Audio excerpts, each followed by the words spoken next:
नमस्कार साथियों। आज हम पढ़ेंगे लैब बैक्टीरिया। आज का जो लेक्चर है लेक्चर नंबर 2 है। इस लेक्चर नंबर 2 में आज हम पढ़ने पढ़ने वाले हैं बैक्टीरिया। और बैक्टीरिया में देखेंगे कि बैक्टीरिया कितने प्रकार का होता है। सबसे पहले देखते हैं बैक्टीरिया कितने के टाइप्स कितने होते हैं। तो फ्लैजेला के आधार पर बैक्टीरिया दो प्रकार के होते हैं। एक तो ऐसे बैक्टीरिया जिनमें फ्लैजेला पाया जाता है और ऐसे बैक्टीरिया जिनमें फ्लैजेला नहीं पाया जाता है।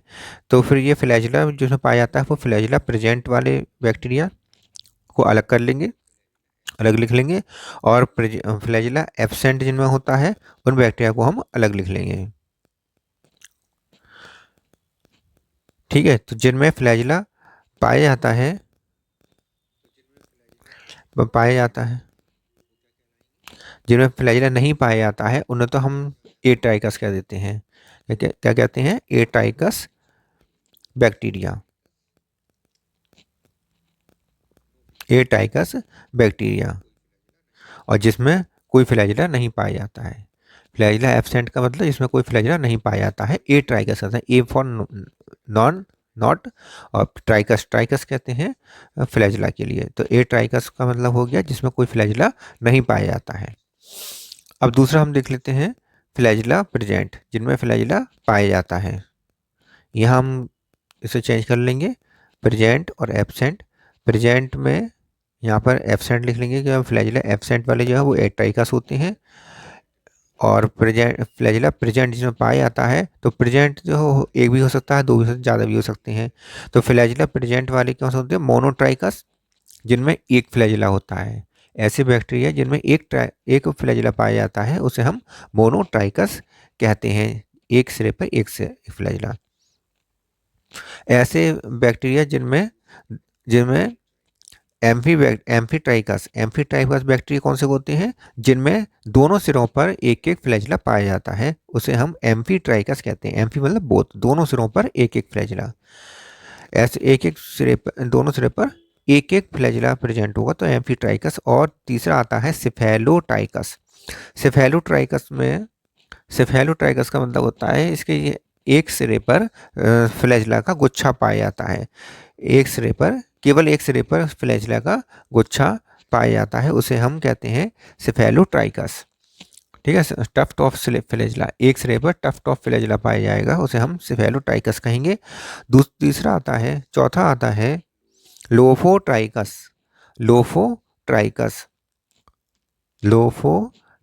लोफोट्राइकस का मतलब होता है कि टफ्ट ऑफ फ्लैजिला दोनों सिरों पर पाया जाता है। टफ्ट ऑफ फ्लैजिला दोनों सिरों पर पाया जाता है, इसे हम लोफोट्राइकस कहते हैं। तीसरा आता है पेरीट्राइकस। पेरीट्राइकस का मतलब होता है कि पूरी बॉडी पर, पेरीट्राइकस पूरी पेरीफेरी पर, बैक्टीरिया की पूरी बॉडी पर या पूरी पेरीफेरी पर फ्लैजिला पाया जाता है, उसे हम पेरीट्राइकस बैक्टीरिया कहते हैं। और याद रखना है कि फ्लैजिला की स्टडी को हम ट्राइकोलॉजी कहते हैं।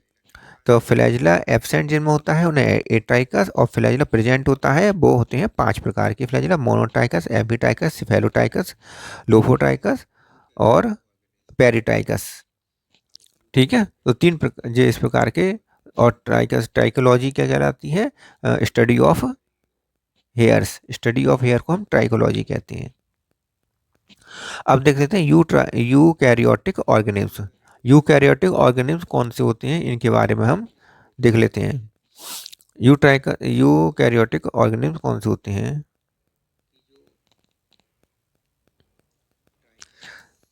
यहाँ हम लिख देते हैं, यहाँ पर हम क्या लिख देंगे कि स्टडी ऑफ ट्राइकस या study of hair trichology.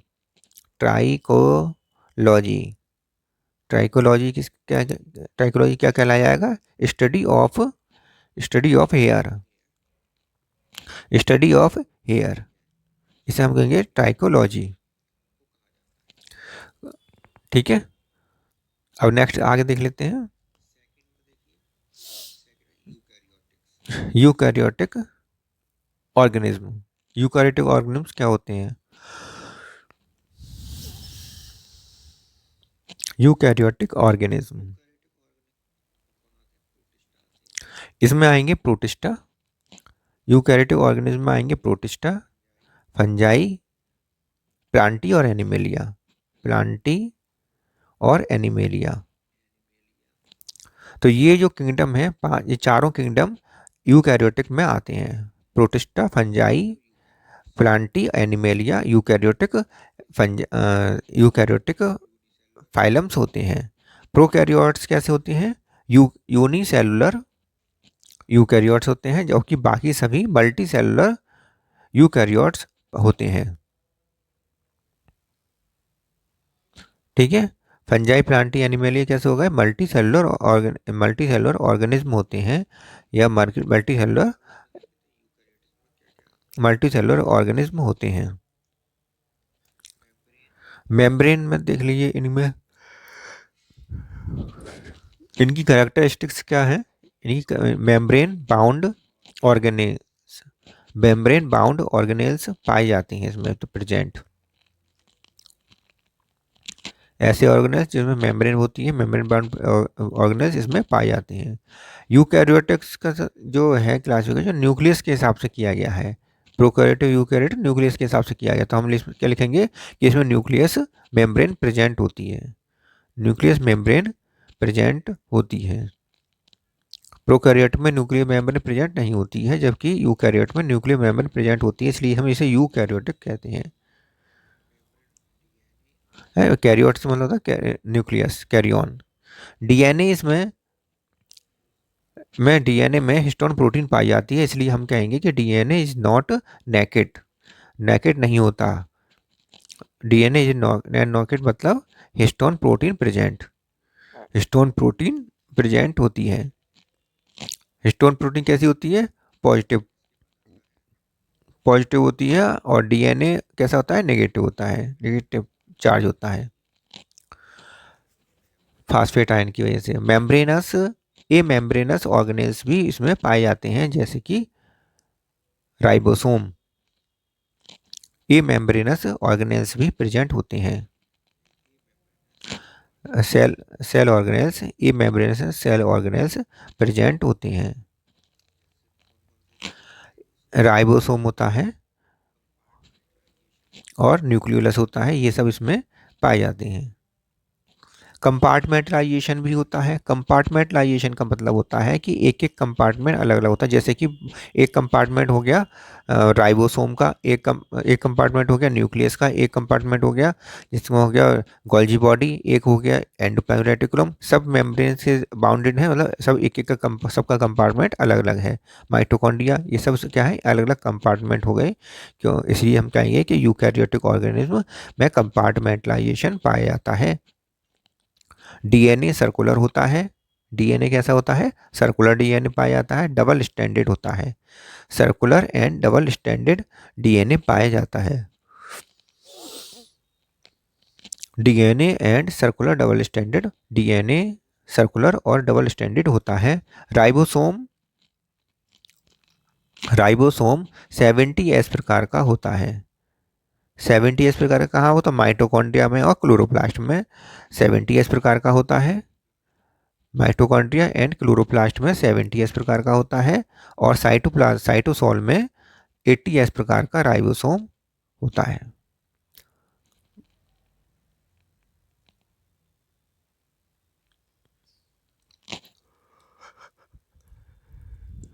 Mitochondria and plastid, mitochondria and plastid. 80S प्रकार का राइबोसोम साइटोसोल में प्रेजेंट होता है।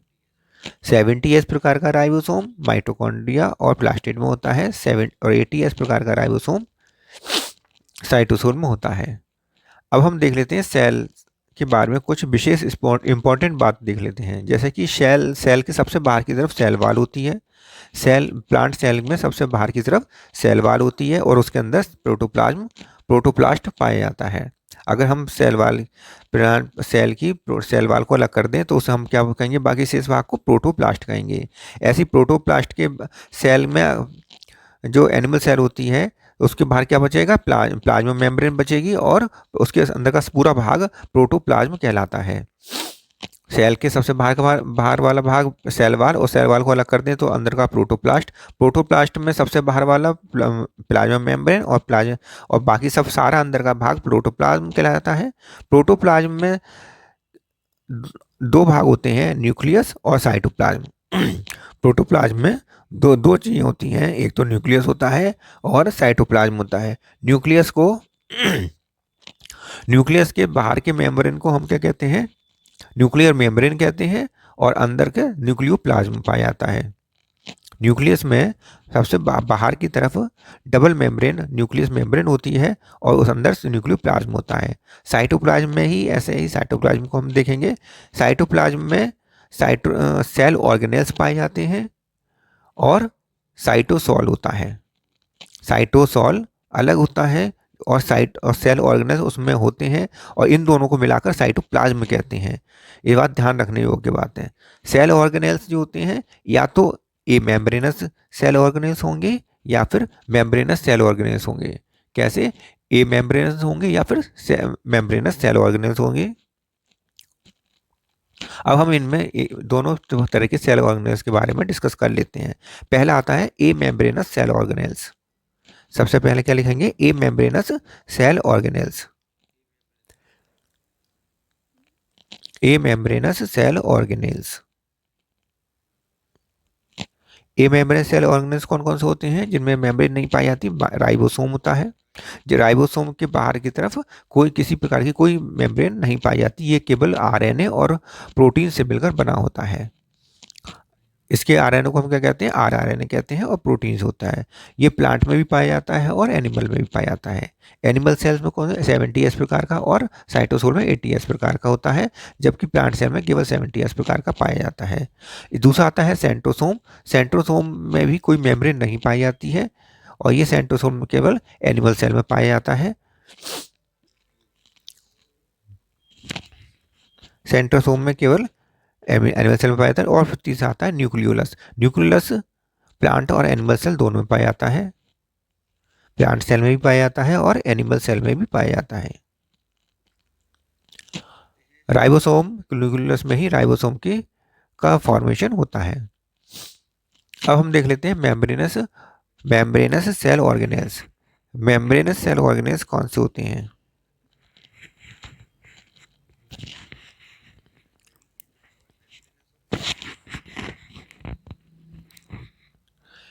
तो मेम्ब्रेनस और सेल ऑर्गेनेल्स में भी दो प्रकार के होते हैं। एक तो डबल मेम्ब्रेनस और सिंगल मेम्ब्रेनस। तो डबल मेम्ब्रेनस सेल ऑर्गेनेल्स और single membranous cell organelles. Double membranous cell organelles कौन से होंगे? जिसमें दो मेम्ब्रेन पाई जाएंगी। ऐसे ऑर्गेनेल जिसमें दो प्रकार की मेम्ब्रेन होगी, आउटर इनर। जैसे कि माइटोकॉन्ड्रिया, माइटोकॉन्ड्रिया में आउटर होती है, इनर मेम्ब्रेन होती है।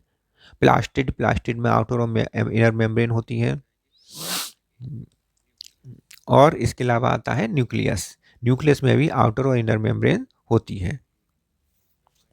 ठीक है, माइटोकॉन्ड्रिया, प्लास्टिड और न्यूक्लियस। प्लास्टिड माइटोकॉन्ड्रिया प्लांट और एनिमल दोनों में होते हैं। प्लास्टिड केवल प्लांट में पाए जाते हैं, और न्यूक्लियस केवल और न्यूक्लियस दोनों एनिमल और प्लांट दोनों में पाए जाते हैं। सिंगल मेम्ब्रेनस ऑर्गेनेल्स कौन कौन से होते हैं? सबसे पहले हम लिख लेते हैं endoplasmic reticulum. Endoplasmic reticulum, Golgi body, endoplasmic reticulum, Golgi body. तीसरा आता है lysosome. Endoplasmic reticulum, Golgi body, lysosome. इन तीनों को हम एंडोमेम्ब्रेन सिस्टम में भी आते हैं। ये वैक्यूल ये भी एंडोमेम्ब्रेन सिस्टम का ही पार्ट है। तो चारों हो गए एंडोमेम्ब्रेन सिस्टम के part. Endoplasmic reticulum, Golgi body, lysosome, vacuole, और तीसरा आता है micro bodies and cytoskeleton. Cytoskeleton micro bodies and cytoskeleton.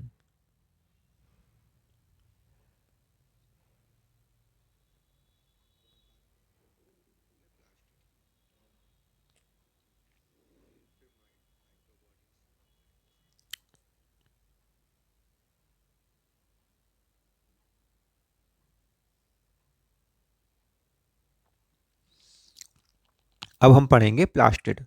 सबसे पहले हम ले लेते हैं प्लास्टिड। प्लास्टिड में कौन कौन से आते हैं? प्लास्टिड में ये एनिमल में भी होता है और प्लांट में भी, सॉरी ये प्लांट में पाया जाता है, एनिमल्स में ये नहीं पाए जाती हैं। सही है, प्लांट्स में पाया जाता है, यूग्लिना में पाया जाता है प्लास्टिड, क्योंकि यूग्लिना क्या है? प्लांट और एनिमल के बीच की कड़ी है। क्यों है? क्योंकि उसमें प्लास्टिड पाया जाता है, क्लोरोप्लास्ट पाया जाता है, और प्रकाश की उपस्थिति में भी अपना भोजन स्वयं बना लेता है यूग्लिना। इसलिए दो जगह हमने प्लास्टिड देखने को मिलता है, प्लांट्स और यूग्लिना में।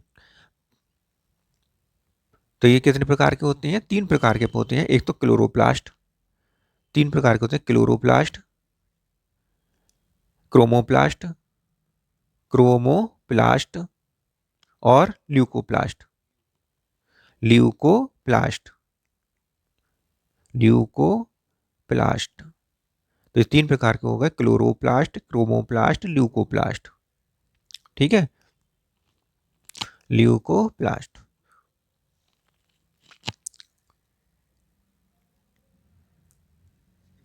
अब हम क्लोरोप्लास्ट में देख लेते हैं कि क्लोरोप्लास्ट की में जो क्लोरोप्लास्ट होते हैं ये ग्रीन कलर के होते हैं, ग्रीन कलर को देते हैं, जबकि ग्रीन कलर को छोड़कर बाकी सभी कलर जो होते हैं वो क्रोमोप्लास्ट के कारण होता है। और ल्यूकोप्लास्ट किसी तरह का कोई कलर नहीं देता है, कलर लेस होते हैं। ये केवल स्टोरेज का काम करते हैं, फूड को स्टोर करने का काम करते हैं। क्लोरोप्लास्ट में ग्रीन कलर देते हैं ये, क्योंकि इनमें क्लोरोफिल पाया जाता है, क्योंकि इसमें क्या पाया जाता है? क्लोरोफिल पाया जाता है।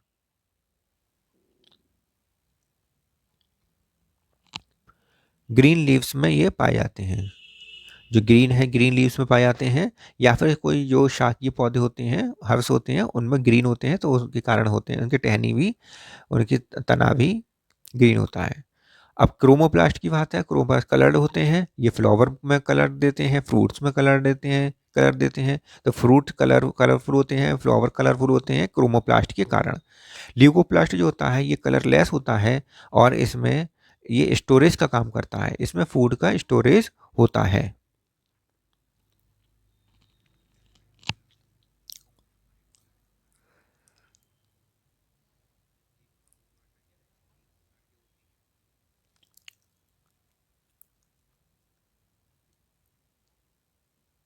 ल्यूकोप्लास्ट 3 प्रकार के होते हैं, एमाइलोप्लास्ट, एमाइलोप्लास्ट जो कि क्या काम करते हैं? कार्बोहाइड्रेट का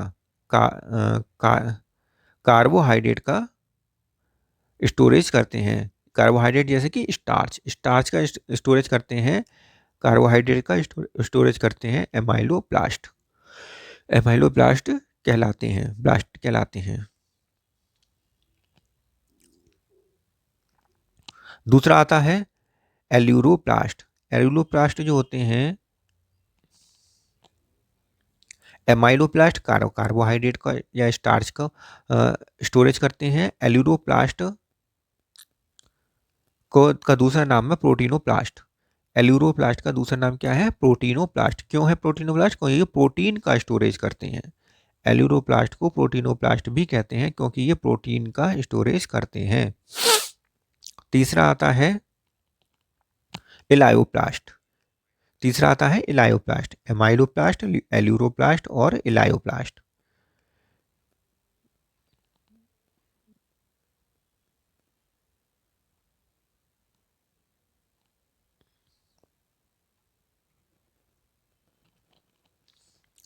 इलायोप्लास्ट,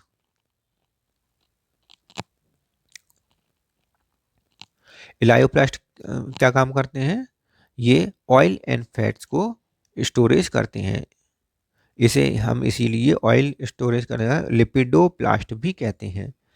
इलायोप्लास्ट को हम लिपिडोप्लास्ट भी कहते हैं, क्योंकि ये ऑयल एंड फैट्स का स्टोरेज करते हैं। अब नेक्स्ट देखते हैं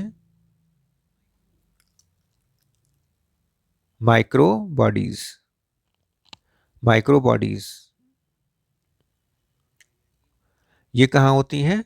माइक्रो बॉडीज प्लांट में पाई जाती हैं और एनिमल में भी प्रेजेंट होती हैं। एनिमल सेल और प्लांट सेल दोनों में प्रेजेंट होती हैं माइक्रो बॉडीज।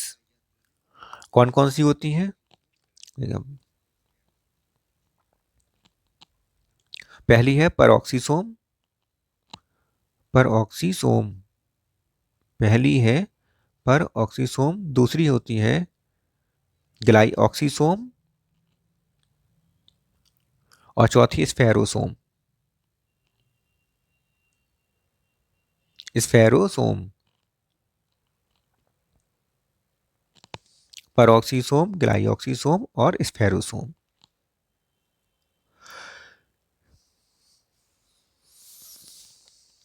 परऑक्सीसोम प्लांट और एनिमल दोनों में पाया जाता है।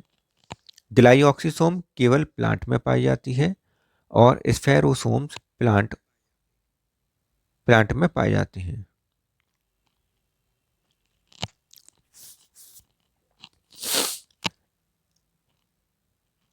स्फेरोसोम को प्लांट लाइसोसोम भी कहते हैं क्योंकि ये प्लांट में पाए जाते हैं केवल, और काम इनका लाइसोसोम जैसा ही होता है। इसके बाद आता है साइटोस्केलेटन। इसके बाद क्या देखें, क्या पढ़ेंगे हम? इसके बाद हम पढ़ेंगे साइटोस्केलेटन। साइटोस्केलेटन जैसे कि माइक्रो बॉडीज, माइक्रोट्यूब्यूल्स। साइटोस्केलेटन में क्या आता है? साइटोस्केलेटन में आएगा माइक्रोट्यूब्यूल्स, माइक्रोफिलामेंट, माइक्रोट्यूब्यूल्स और माइक्रोफिलामेंट्स। तीसरा आता है इंटरमीडिएट फिलामेंट। माइक्रोट्यूब्यूल्स, माइक्रोफिलामेंट और इंटरमीडिएट फिलामेंट।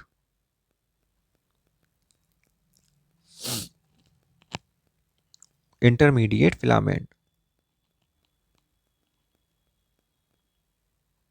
प्लांट और एनिमल, इंटरमीडिएट फिलामेंट प्लांट और एनिमल दोनों में पाया जाता है, और माइक्रोट्यूब्यूल्स भी प्लांट और एनिमल दोनों में पाया जाता है। जबकि माइक्रोफिलामेंट केवल एनिमल सेल में पाया जाता है। माइक्रोफिलामेंट एनिमल सेल में और इंटरमीडिएट फिलामेंट प्लांट और एनिमल सेल में दोनों में पाया जाता है।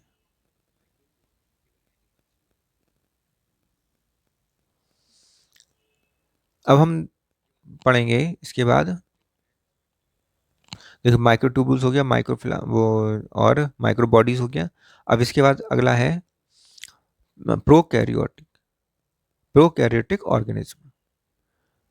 प्रोकैरियोटिक ऑर्गेनिज्म और यूकैरियोटिक ऑर्गेनिज्म दोनों में हम डिफरेंस देख लेते हैं। अब प्रोकैरियोटिक ऑर्गेनिज्म और यूकैरियोटिक ऑर्गेनिज्म में डिफरेंस देख लेते हैं।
अब डिफरेंस शुरू करते हैं, चलो ठीक है, प्रोकैरियोटिक और यूकैरियोटिक ऑर्गेनिज्म में।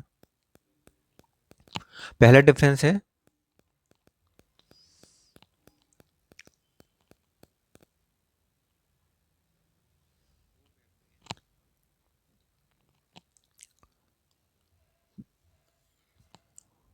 न्यूक्लियर मेम्ब्रेन एब्सेंट रहती है। प्रोकैरियोटिक ऑर्गेनिज्म में न्यूक्लियर मेम्ब्रेन एब्सेंट रहती है, इसी कारण हम इसे कहते हैं प्रोकैरियोटिक। कैरियोट मतलब न्यूक्लियस, न्यूक्लियस, और प्रो मतलब आद्य प्रकार की प्रिमिटिव टाइप की होती है, और प्रिमिटिव टाइप का मतलब इसमें मेम्ब्रेन नहीं पाई जाती है। तो न्यूक्लियर मेम्ब्रेन एब्सेंट होती है। यूकैरियोटिक ऑर्गेनिज्म में प्रेजेंट होती है न्यूक्लियर मेम्ब्रेन, और इसमें ये अगला देखेंगे मेम्ब्रेन मेम्ब्रेन बाउंडेड ऑर्गेनेल्स इसमें नहीं पाए जाते हैं, क्योंकि जब मेम्ब्रेन नहीं होती है तो मेम्ब्रेन बाउंडेड ऑर्गेनेल्स भी नहीं होंगे इसके अंदर, जबकि यूकैरियोट्स में मेम्ब्रेन बाउंडेड ऑर्गेनेल्स पाए जाते हैं, प्रेजेंट होते हैं। मेम्ब्रेन बाउंडेड ऑर्गेनेल्स प्रेजेंट होते हैं।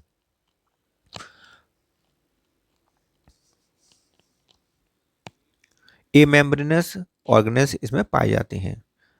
तो इसमें जब मेम्ब्रेन बाउंडेड नहीं होते हैं बल्कि क्या होते हैं, एमेम्ब्रेनस सेल ऑर्गेनेल्स प्रेजेंट होते हैं, प्रेजेंट होते हैं। और इधर भी यूकैरियोटिक में भी प्रेजेंट होते हैं, इसमें भी एमेम्ब्रेनस और सेल ऑर्गेनेल्स प्रेजेंट होते हैं। मतलब सीधा सा है कि एमेम्ब्रेनस और सेल ऑर्गेनेल्स तो दोनों में होते हैं, लेकिन मेम्ब्रेन बाउंडेड सेल ऑर्गेनेल्स केवल यूकैरियोटिक सेल्स में, यूकैरियोटिक ऑर्गेनिज्म में होते हैं, प्रोकैरियोटिक ऑर्गेनिज्म में नहीं पाए जाते हैं। नो कंपार्टमेंटलाइजेशन, जब मेम्ब्रेन नहीं होगी तो कोई किसी तरह का कोई कंपार्टमेंट नहीं बनेगा, इसलिए नो कंपार्टमेंटलाइजेशन होता है, जबकि यूकैरियोटिक में कंपार्टमेंटलाइजेशन पाया जाता है। इंपॉर्टेंट भाग है कि यूकैरियोटिक में कंपार्टमेंटलाइजेशन पाया जाता है।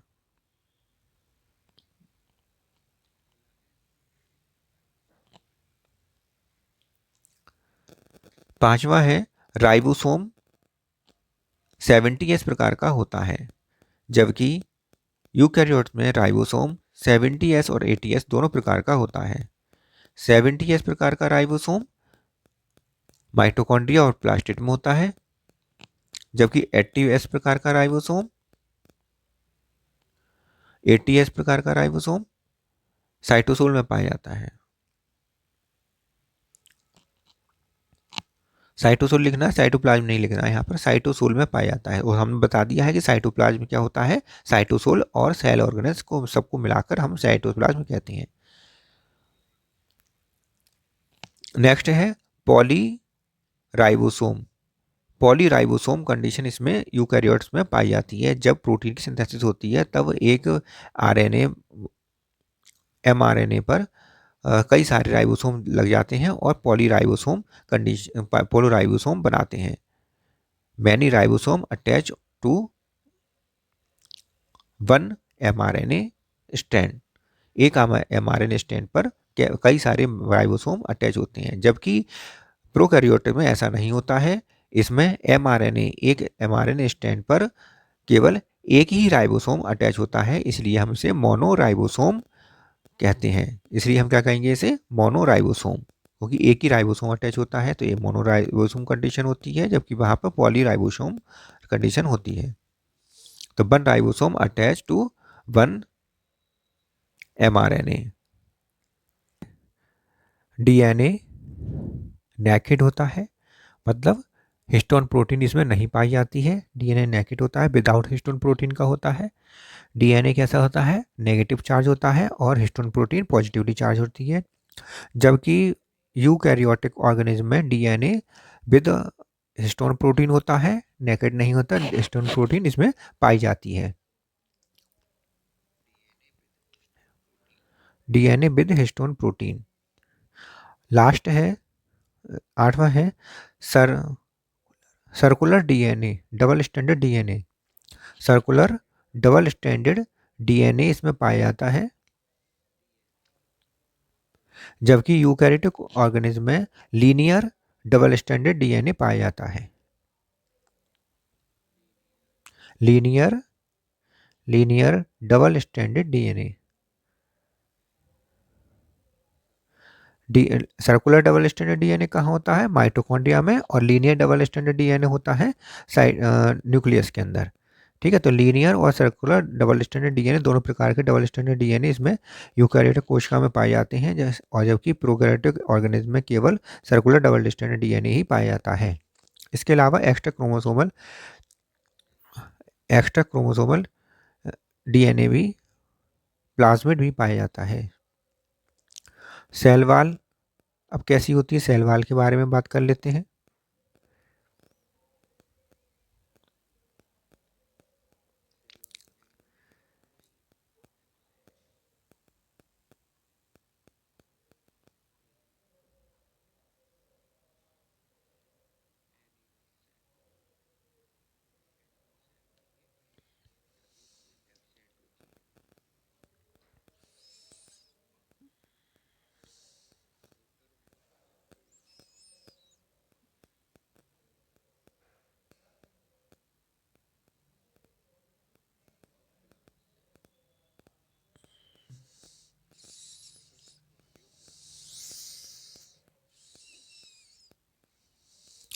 सेल वॉल कैसे होती है? Present in animal cells, animal cell में एब्सेंट रहती है, प्लांट सेल में पाई जाती है केवल।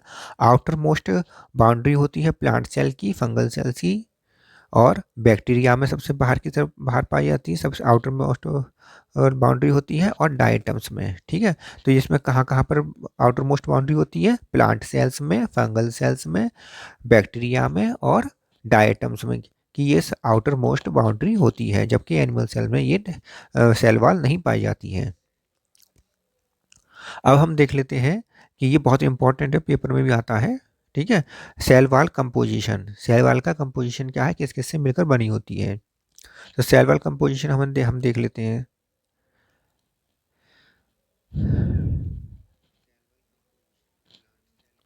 प्लांट सेल में प्लांट सेल की देखेंगे सेल वॉल कंपोजिशन। ठीक है, प्लांट सेल में क्या क्या होता है? हेमीसेलुलोज, सेलुलोज, पैक्टिन, यही तो होता है सेल वॉल में। तो लिख लीजिए यहाँ पर।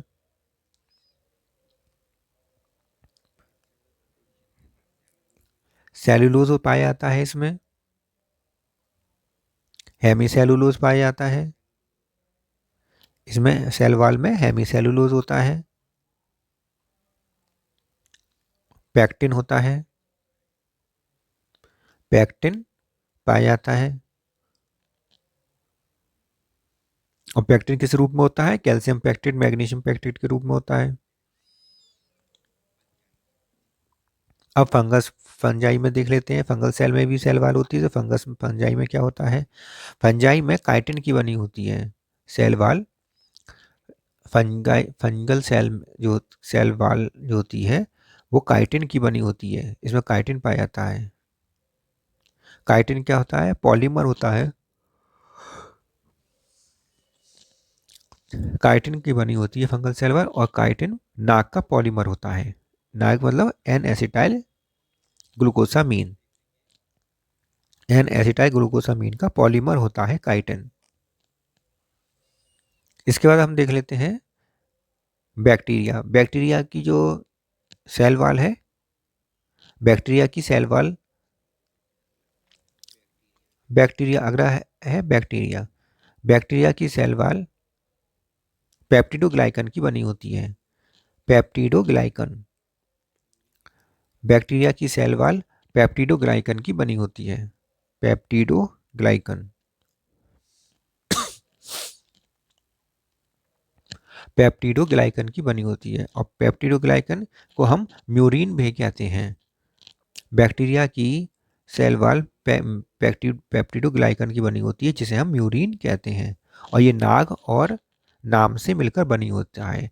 नाग N acetyl glucosamine, NAM N acetyl muramic acid.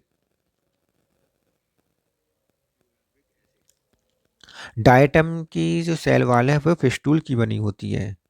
अब देख लेते हैं डायटम की सेल वॉल। डायटम की सेल वॉल फिस्टूल की बनी होती है।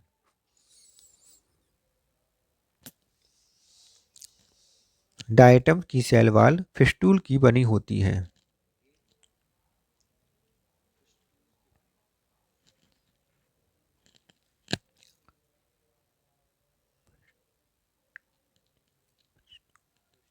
फिस्टूल की बनी होती है,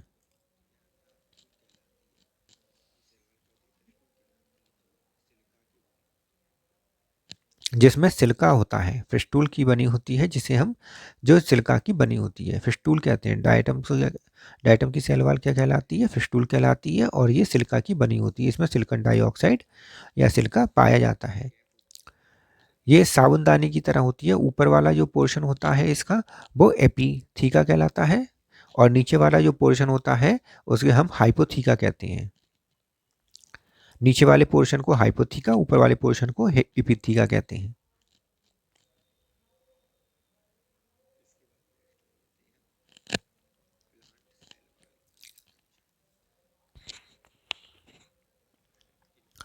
अब देखेंगे प्लांट सेल का स्ट्रक्चर। प्लांट सेल किसकी बनी होती है? सेलुलोज, हेमीसेलुलोज और पैक्टिन की बनी होती है, और पैक्टिन की बनी होती है। पैक्टिन में क्या होता है? पैक्टिन में कैल्शियम पैक्टेट और मैग्नीशियम पैक्टेट। पैक्टिन किस रूप में होता है? कैल्शियम पैक्टेट और मैग्नीशियम पैक्टेट के रूप में होता है और मिडिल लैमेला में पाया जाता है। मिडिल लैमेला में पैक्टिन पाया जाता है और ये कैल्शियम पैक्टेट और मैग्नीशियम पैक्टेट के रूप में होता है। कैल्शियम पैक्टेट और मैग्नीशियम पैक्टेट के फॉर्म में पाया जाता है।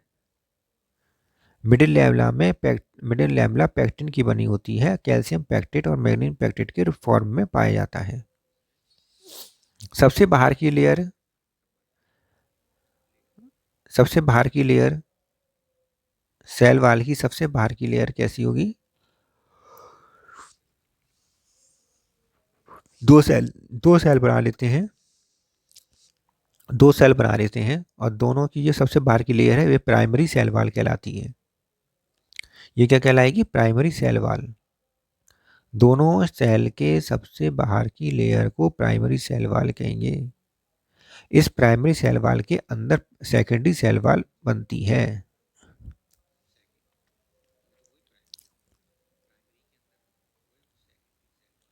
प्राइमरी सेल वाल के अंदर क्या होती है? सेकेंडरी सेल वाल। ये हम येलो कलर से बना रहे हैं secondary cell wall. White colour की है प्राइमरी सेल वाल और येलो कलर की है secondary cell wall. Yellow colour की है secondary cell wall.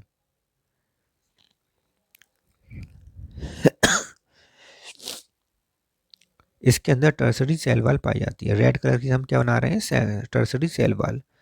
Secondary cell wall के भीतर टर्सरी सेल वाल पाई जाती है।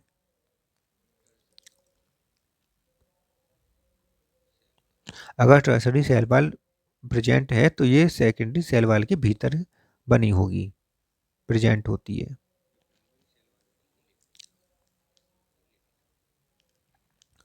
प्राइमरी सेल वाल लिविंग होती है। प्राइमरी सेल वाल कैसी होती है? लिविंग होती है और सेलुलोज की बनी होती है। प्राइमरी सेल वाल लिविंग होती है और सेलुलोज की बनी होती है।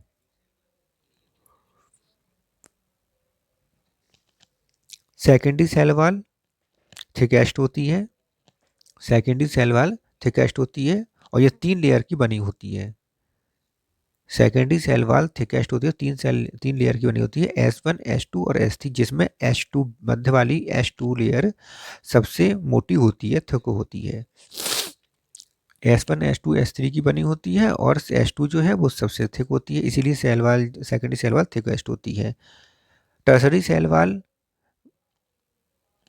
सेकेंडरी सेल वाल के नीचे पाई जाती है, बीनीथ द सेकेंडरी सेल वाल।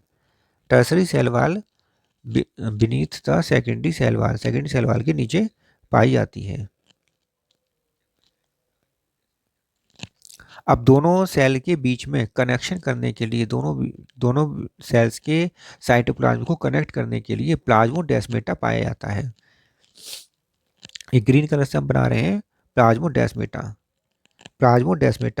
पाया जाता है।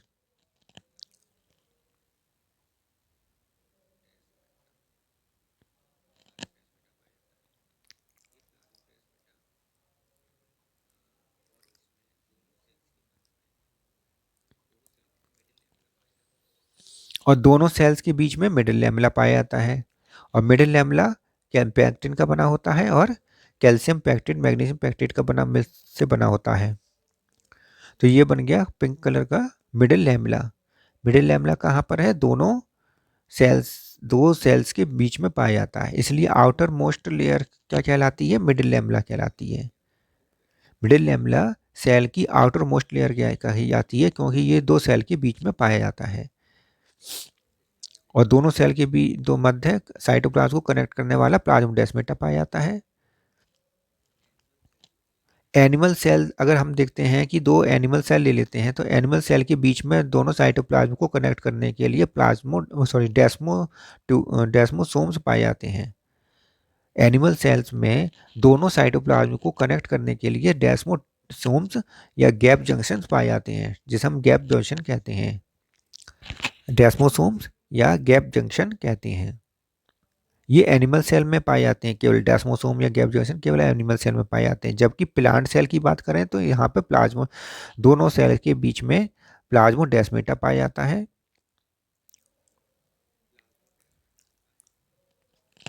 तो दोनों एनिमल सेल के बीच में क्या होगा, डेस्मोसोम, जिसे हम गैप जंक्शन कहते हैं। दोनों प्लांट सेल के बीच में क्या होगा, प्लाज्मोडेस्माटा। और इसमें क्या होता है कि एंडोप्लाज्मिक रेटिकुलम का एक्सटेंशन इस प्लाज्मोडेस्माटा के अंदर से होता हुआ दूसरे सेल तक चला जाता है। तो इसमें हम बना देते हैं एंडोप्लाज्मिक एक्सटेंशन, जो प्लाज्मोडेस्माटा के अंदर से होता हुआ दूसरी सेल तक जाता है। एक सेल से दूसरे सेल तक एंडोप्लाज्मिक रेटिकुलम का एक्सटेंशन होता है। इसको हम क्या कहते हैं, डेस्मोट्यूब्यूल्स, इसे हम डेस्मोट्यूब्यूल कहेंगे। एंडोप्लाज्मिक रेटिकुलम का एक्सटेंशन जो कि प्लाज्मोडेस्माटा के अंदर से होकर जाता है, उसको हम डेस्मोट्यूब्यूल्स कहते हैं। इसे पार्ट ऑफ एंडोप्लाज्मिक रेटिकुलम, ये क्या है, पार्ट ऑफ एंडोप्लाज्मिक रेटिकुलम।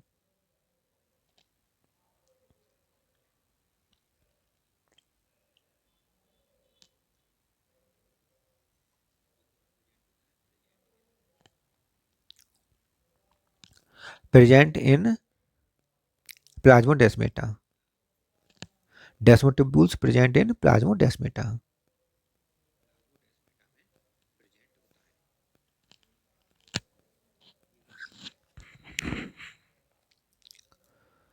और प्लाज्मोडेस्माटा क्या कहते हैं, गैप जंक्शन, क्योंकि दोनों के बीच का जंक्शन बना रहा है तो गैप जंक्शन हो गया। तो एनिमल का गैप जंक्शन डेस्मोट्यूब्यूल्स है और प्लांट का गैप जंक्शन प्लाज्मोडेस्माटा है। ठीक है, तो डेस्मोट्यूब्यूल्स और प्लाज्मोडेस्माटा एक ही है, मतलब एक जैसे ही होते हैं। बस डेस्मोट्यूब्यूल्स दो एनिमल सेल्स के बीच का गैप जंक्शन है, और प्लाज्मोडेस्माटा दो प्लांट सेल्स के बीच का गैप जंक्शन है। अब वैक्यूल के बारे में बात कर लेते हैं। वैक्यूल जो है प्लांट में पाई जाती है।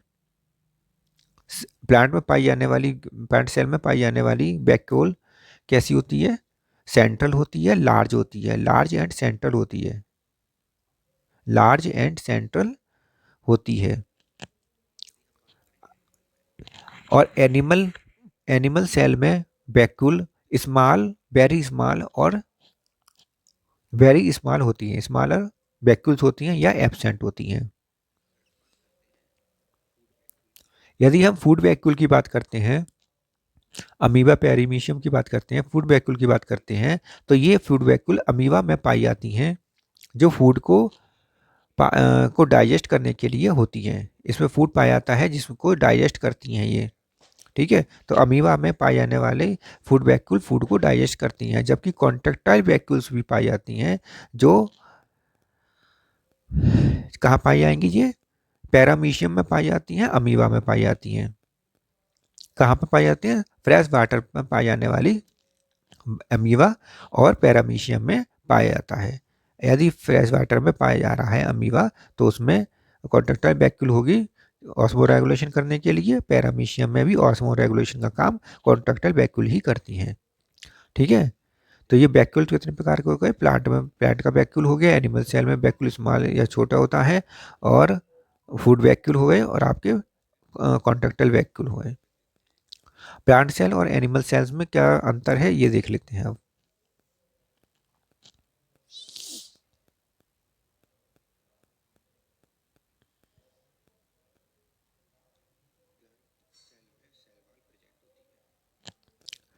तो क्या लिखेंगे, पहला देखेंगे कि प्लांट सेल में सेल वॉल पाई जाती है। प्लांट सेल में क्या पाया जाता है, सेल वॉल, जबकि एनिमल सेल में सेल वॉल नहीं पाई जाती है, एब्सेंट रहती है। प्लांट सेल में कॉन्ट्रेक्टाइल वैक्यूल, चलिए इसमें एक बीच में भाग कर लेते हैं एक और,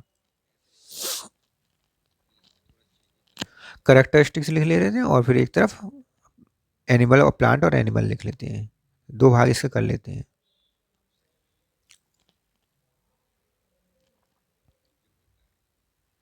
यहाँ लिखे करेक्टर्स लिखेंगे इसमें, plant cell, cell wall plant cell में प्रेजेंट, एनिमल सेल में एब्सेंट।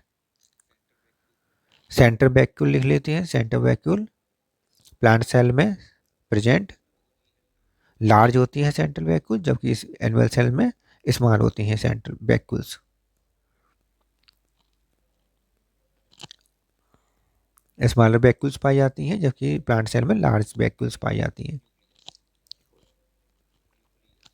न्यूक्लियस की बात करते हैं कि न्यूक्लियस जो होता है वो पेरीफेरल होता है, क्योंकि सेंटर में तो लार्ज वैक्यूल आ गई तो पेरीफेरल होता है प्लांट सेल में, जबकि एनिमल सेल में सेंट्रल होता है क्योंकि इसमें स्मॉलर वैक्यूल्स होती हैं।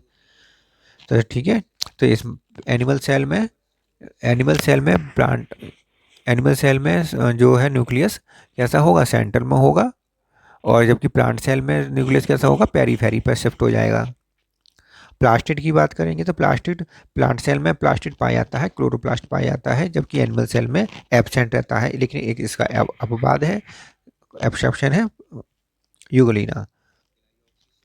ग्लाइऑक्सीसोम प्लांट में प्रेजेंट होती है, ग्लाइऑक्सीसोम प्लांट में प्रेजेंट होती है और एनिमल सेल में एब्सेंट होती है। ग्लाइऑक्सीसोम प्रेजेंट होती है प्लांट में, एनिमल सेल में एब्सेंट होती है, जबकि स्फेरोसोम्स प्रेजेंट होती है, प्लांट में स्फेरोसोम पाया जाता है और एनिमल सेल में इसके स्थान पर लाइसोसोम पाया जाता है। स्फेरोसोम के स्थान पर लाइसोसोम प्रेजेंट होता है एनिमल सेल में। इसका मतलब प्लांट सेल की स्फेरोसोम का कार्य और एनिमल सेल में लाइसोसोम का कार्य एक समान होता है। सेंट्रोसोम देखिए, सेंट्रोसोम प्लांट सेल में नहीं पाए जाते, एब्सेंट होते हैं, और एनिमल सेल में सेंट्रोसोम होते हैं जो सेल डिवीजन में हेल्प करते हैं।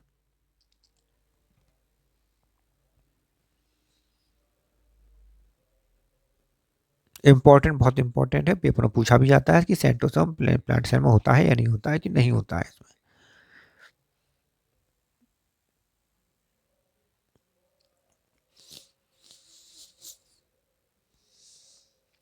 अब प्लांट वैक्यूल के बारे में,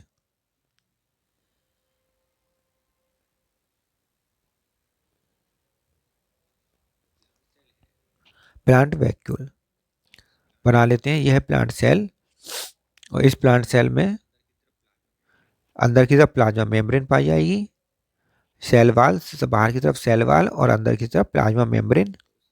सब outer most layer cell wall, उसके अंदर प्लाज्मा मेम्ब्रेन, और साइटोप्लाज्म में पाया जाएगा, सेंटर में सेंट्रल वैक्यूल पाया जाता है, सेंट्रल लार्ज वैक्यूल पाई जाती है, सेंट्रल लार्ज वैक्यूल पाया जाता है, जिसकी वजह से न्यूक्लियस एक साइड में शिफ्ट हो जाएगा, मतलब पेरीफेरी पर शिफ्ट हो जाएगा। न्यूक्लियस और साइटोप्लाज्म पेरीफेरी पर शिफ्ट हो जाता है। साइटोप्लाज्म भी पेरीफेरी पर शिफ्ट हो जाता है क्योंकि सेंटर में वैक्यूल आ जाता है, और न्यूक्लियस भी सेंटर पेरीफेरी पर शिफ्ट हो जाता है क्योंकि सेंटर में वैक्यूल होने की वजह से। ऐसे न्यूक्लियस को जो पेरीफेरी पर शिफ्ट हो जाता है, ऐसे न्यूक्लियस को प्राइमोर्डियल न्यूक्लियस कहते हैं। क्या कहेंगे, प्राइमोर्डियल यूट्रिकुलस, यूट्रिकल, इसे क्या कहेंगे, प्राइमोर्डियल यूट्रिकल। ऐसे न्यूक्लियस को हम क्या कहेंगे, जो पेरीफेरी पर शिफ्ट हो जाता है, ऐसे न्यूक्लियस को हम कहेंगे प्राइमोर्डियल यूट्रिकल। वैक्यूल जो होती है इसकी, इसके कुछ कैरेक्टर्स हैं। सेंट्रल लार्ज वैक्यूल होती है, इसके बारे में लिखेंगे। इसकी प्लाज्मा मेम्ब्रेन को टोनोप्लास्ट कहते हैं। वैक्यूल की प्लाज्मा मेम्ब्रेन को क्या कहेंगे, टोनोप्लास्ट कहते हैं, जो कि सिंगल मेम्ब्रेन होती है। इसकी सिंगल मेम्ब्रेन को हम टोनोप्लास्ट कहते हैं।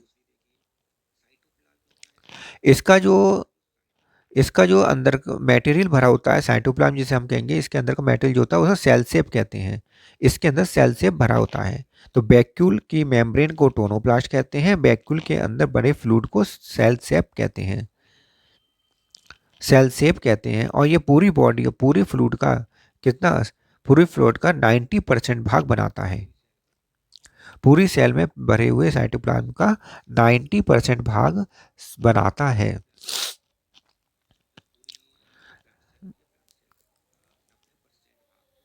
पूरी सेल का 90% भाग तो केवल ये वैक्यूल ही वैक्यूल बना लेता है।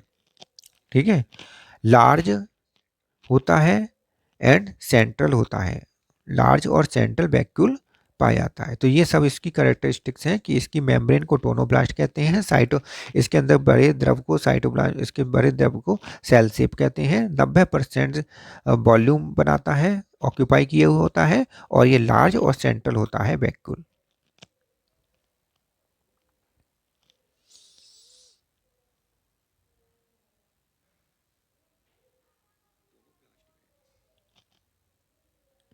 टोनोप्लास्ट में कुछ पंप पाए जाते हैं, प्रोटीन पंप पाए जाते हैं। ये प्रोटीन पंप का क्या काम करते हैं, प्रोटीन का पंप करते हैं, मतलब भेजते हैं, लो कंसंट्रेशन ग्रेडियंट से हाई कंसंट्रेशन ग्रेडियंट की ओर भेजते हैं। तो इसमें प्रोटीन पंप पाए जाते हैं, और ये पंप आयन और मॉलिक्यूल्स को, आयन और मॉलिक्यूल्स को पंप करते हैं, लो कंसंट्रेशन ग्रेडियंट से हाई कंसंट्रेशन ग्रेडियंट की ओर पंप करते हैं। ये प्रोटीन पंप, प्रोटीन के बने पंप आयन और मॉलिक्यूल्स को लो कंसंट्रेशन से हाई कंसंट्रेशन की ओर पंप करते हैं, या हम कह सकते हैं अगेंस्ट कंसंट्रेशन ग्रेडियंट मूव कराते हैं। अब नेक्स्ट आती है प्लाज्मा मेम्ब्रेन। प्लाज्मा मेम्ब्रेन के बारे में अब हम पढ़ेंगे।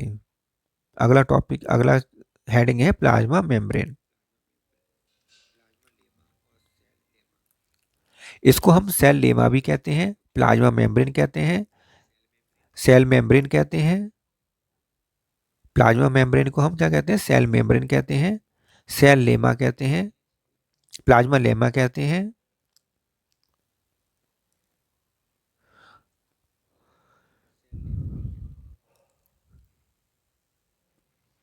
तो इसके कितने नाम हो गए, plasma membrane, cell membrane, plasmalemma, cell lemma.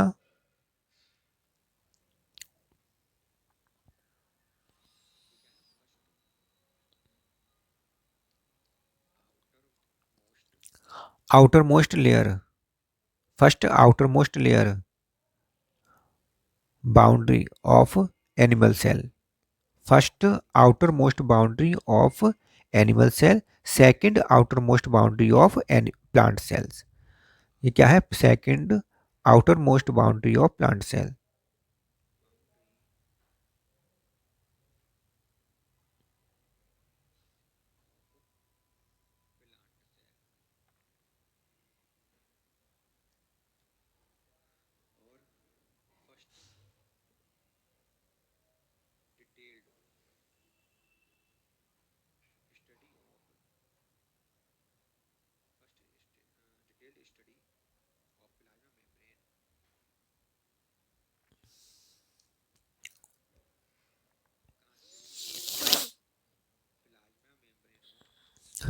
First detail study of plasma membrane की सबसे पहले डिटेल स्टडी किसने करी थी, तो प्लाज्मा मेम्ब्रेन की डिटेल स्टडी जो की गई है वो आरबीसी या इथोसाइट पर की गई है, इथोसाइट की प्लाज्मा मेम्ब्रेन पर की गई है। तो first detail study of plasma membrane कौन है, क्या है, आरबीसी एथोसाइट, एथोसाइट की प्लाज्मा मेम्ब्रेन पर सबसे पहले स्टडी की गई है।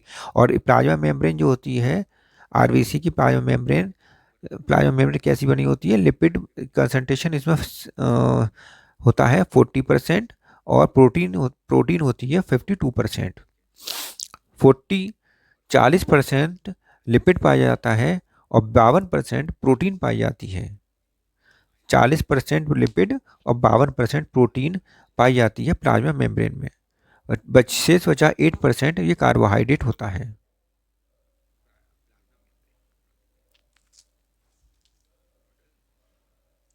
मॉडल ऑफ प्लाज्मा मेम्ब्रेन देख लेते हैं। प्लाज्मा मेम्ब्रेन के मॉडल्स कौन कौन से दिए गए हैं।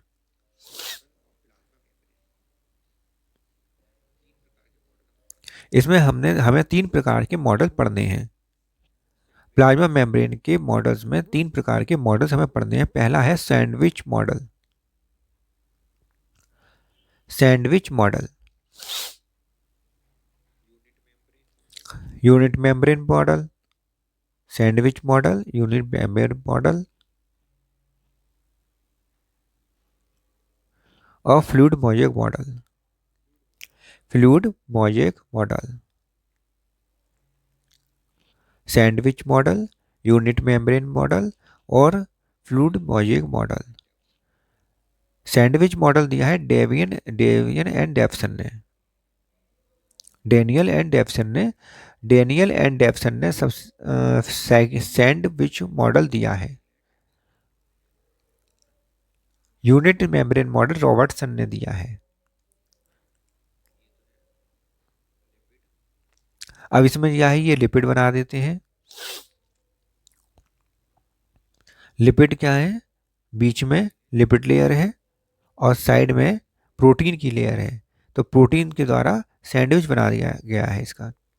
तो सैंडविच मॉडल में क्या होगा कि बीच में प्रोटीन की लिपिड की लेयर होगी, लिपिड की बाई लेयर होगी, दो लेयर होंगी और दोनों साइड में प्रोटीन की एक एक लेयर होती है। यूनिट मेम्ब्रेन मॉडल में इसे रॉबर्टसन ने दिया था। रॉबर्टसन, साइंटिस्ट का नाम है रॉबर्टसन। इसमें क्या होता है कि सेंटर में लिपिड की बाई लेयर होती है, लिपिड की दो लेयर होती हैं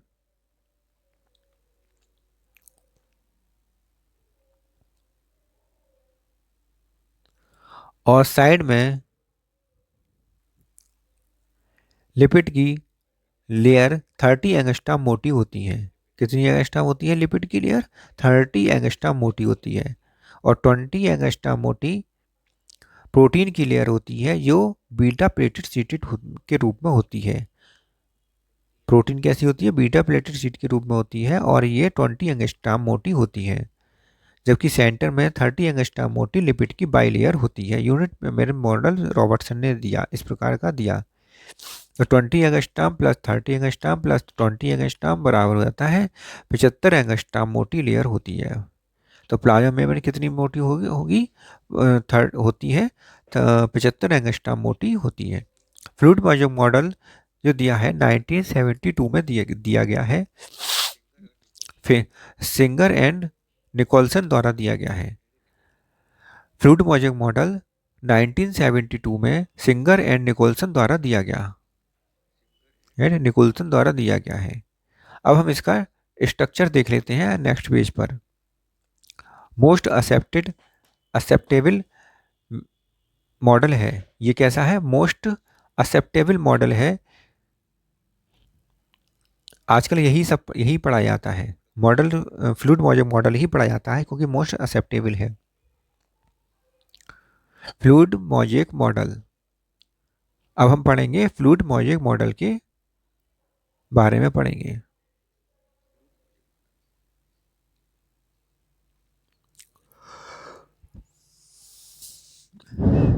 मोस्ट एक्सेप्टेबल मॉडल,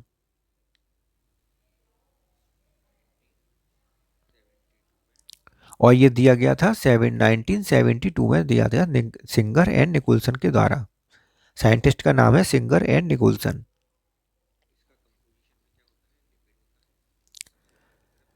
इसके कंपोजिशन में भी लिपिड सबसे बाहर की तरफ होते हैं और सेंटर में लिपिड होता है और प्रोटीन बाहर की तरफ होते हैं। लिपिड 40% होता है, प्रोटीन 52% होता है 52%, और कार्बोहाइड्रेट 8% होता है। 8% कार्बोहाइड्रेट होता है, 8% कार्बोहाइड्रेट होता है।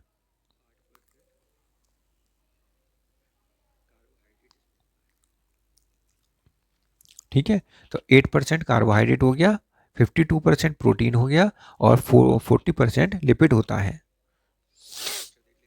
अब इसका स्ट्रक्चर बना लेते हैं। लिपिड बाई लेयर में ये है फैटी एसिड, फैटी ये लिपिड की लेयर बना रहे हैं।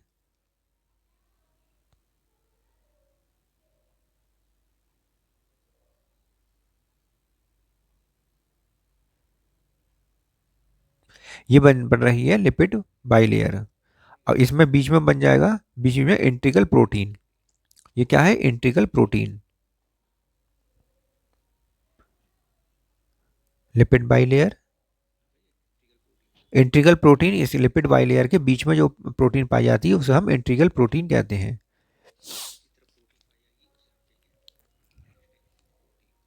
और ये ऐसी प्रोटीन जो बाहर की तरफ प्लाज्मा मेम्ब्रेन के या प्लाज्मा मेम्ब्रेन के भीतर की तरफ पाई जाती है उसे हम कहते हैं एक्सटिंक्टिंग प्रोटीन। या तो प्लाज्मा मेम्ब्रेन के बाहर पाई जा रही हो तो एक्सटिंक्टिंग प्रोटीन कहलाएगी, और भीतर की तरफ साइटोप्लाज्म की साइड में पाई जा रही है तब भी उसे हम एक्सटिंक्टिंग तो हम उसे इंट्रिंसिक प्रोटीन कहते हैं। एक्सटिंक्टिंग प्रोटीन वो जो बाहर की ओर है और जो साइटोप्लाज्म की ओर है उसे इंट्रिंसिक प्रोटीन कहेंगे, एक्सटिंक्टिंग प्रोटीन कहेंगे, उसे भी हम एक्सटिंक्टिंग प्रोटीन ही कहते हैं। ठीक है, एक्सटिंक्टिंग का मतलब होता है प्लाज्मा मेम्ब्रेन के बाहर की साइड में, मतलब चाहे वो सेल के बाहर की साइड में हो चाहे साइटोप्लाज्म की ओर हो, एक्सटिंक्टिंग प्रोटीन ही कहलाती है।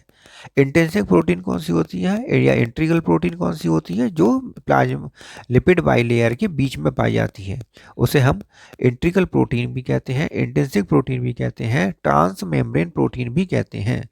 ट्रांस मेम्ब्रेन मतलब मेम्ब्रेन के ट्रांसपोर्ट के बीच में पाई जा रही है, ट्रांस मेम्ब्रेन प्रोटीन कहते हैं, इंट्रीगल प्रोटीन कहते हैं, इंट्रिंसिक प्रोटीन कहते हैं, और दोनों साइड में पाई जाने वाली एक्सटिंक्टिंग प्रोटीन कहलाती है। इसके अलावा इसमें जो प्रोटीन होती है वो अल्फा हेलिकल प्रोटीन भी पाई जाती है।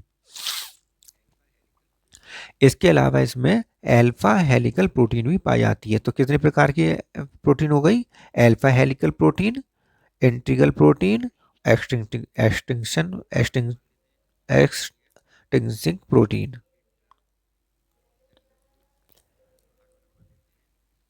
जो साइटोप्लाज्म की तरफ होता है पोर्शन उसे हम आईसीएफ कहते हैं, जो साइटोप्लाज्म के दूर होता है सेल के बाहर की साइड का ईसीएफ कहलाता है। एक्स्ट्रा सेल साइटोप्लाज्मिक फ्लूइड, और जो फ्लूइड सेल के भीतर है उसे इंट्रा सेलुलर फ्लूइड कहलाते हैं।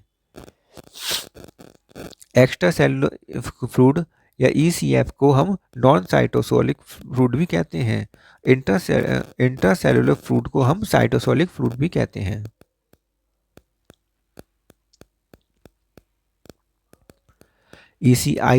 आईसीएफ क्या होगा? साइटोसोलिक फ्लूइड हो गया, और ईसीएफ नॉन साइटोसोलिक फ्लूइड हो गया। और यहाँ पर ये क्या है? ये है lipid bilayer. Lipid bilayer.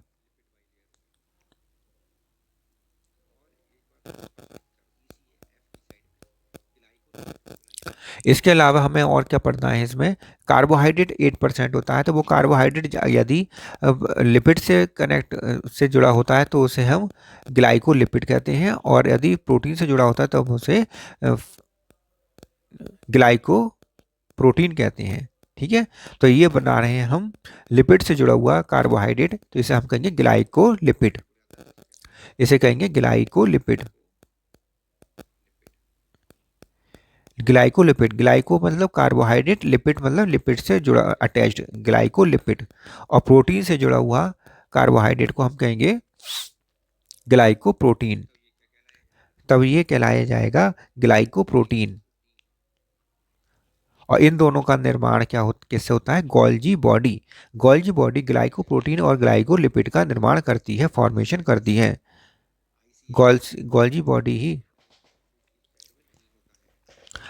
Golgi body glycolipid glycoprotein का निर्माण करती है। और एक इसमें इंपॉर्टेंट बात यह है कि ECF extra cellular extra cytoplasmic fluid या नॉन साइटोप्लाज्मिक पोर्शन की साइड में ही ग्लाइकोलिपिड और ग्लाइकोप्रोटीन पाया जाता है। इसके अलावा भीतर की तरफ और आईसीएफ की तरफ ग्लाइकोप्रोटीन ग्लाइकोलिपिड नहीं पाया जाता है। इंटीग्रल प्रोटीन या ट्रांस मेम्ब्रेन प्रोटीन को हम टनल प्रोटीन भी कहते हैं, क्योंकि यह टनल की तरह एक संरचना बनाती है जिसमें से मॉलिक्यूल्स आर पार जा सकते हैं, इसलिए हम इसे टनल प्रोटीन भी कहते हैं। कंपोजिशन देख लेते हैं, composition of plasma membrane. Plasma membrane का कंपोजिशन क्या है, लिख लेते हैं कंपोजिशन, प्लाज्मा मेम्ब्रेन का कंपोजिशन। तो कंपोजिशन में हम क्या क्या देखेंगे? तीन चीजें से मिलकर ये बनी हुई है। प्लाज्मा मेम्ब्रेन तीन चीजों से मिलकर बनी हुई है, लिपिड से, प्रोटीन से और कार्बोहाइड्रेट से, इन 3 चीज़ों को हमें इसमें देखना है कि कितना कितना परसेंटेज ये होता है, लिख लेते हैं। लिपिड 40% होता है, 40% लिपिड होता है, 52% प्रोटीन होता है। लिपिड जो है वो लिपिड बाइलेयर के रूप में पाया जाता है। मोस्ट अपेंडेंट लिपिड फास्फोलिपिड होती है, जिसको लेसिथिन कहते हैं। मोस्ट अपेंडेंट लिपिड फास्फोलिपिड होती है, फास्फोलिपिड होती है, फास्फोलिपिड कहलाती है। मोस्ट अबेंडेंट लिपिड बाइलेयर में मोस्ट अबेंडेंट लेयर फास्फोलिपिड कहलाती है। और ये फास्फोलिपिड में भी कौन सी लिपिड होती है? लेसिथिन। एग्जाम्पल है लेसिथिन। लेसिथिन क्या है? एक फास्फोलिपिड है जो मोस्ट अबेंडेंट लिपिड है। इसके अलावा प्रोटीन आती है। प्रोटीन मोस्ट अबेंडेंट प्रोटीन कौन सी होती है? Most abundant protein secondary alpha helical secondary protein होती है। अल्फा हेलिकल प्रोटीन होती है जो कि एक सेकेंडरी प्रोटीन है। Most abundant protein alpha helical protein होती है जो कि सेकेंडरी प्रोटीन पाई जाती, सेकेंडरी प्रोटीन होती है।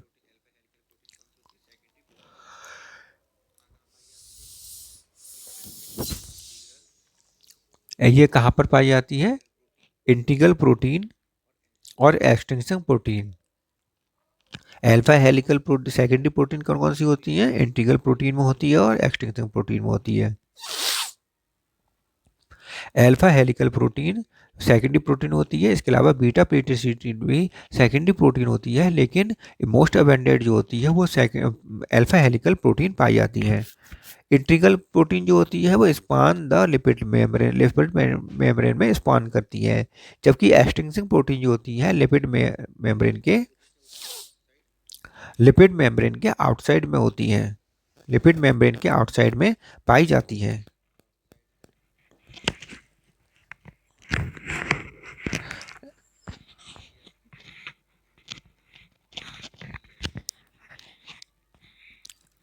आईसीएफ और एसीएफ की तरफ पाई जाती है, आउटसाइड की तरफ।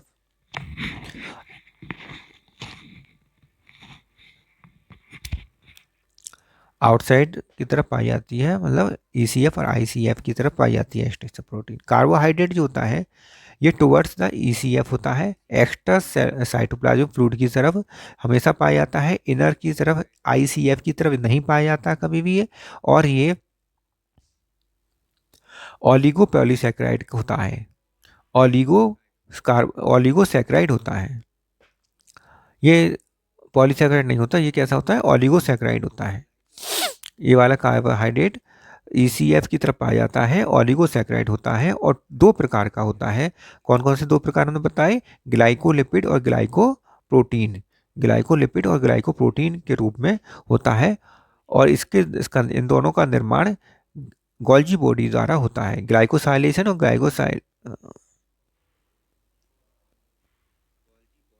गोल्जी बॉडी के द्वारा इसका निर्माण होता है, ग्लाइकोसाइलेशन की विधि द्वारा इसका निर्माण होता है। अब पढ़ेंगे इसके बाद, नेक्स्ट क्लास लेंगे, अगली क्लास नेक्स्ट क्लास में पढ़ेंगे अब आगे का।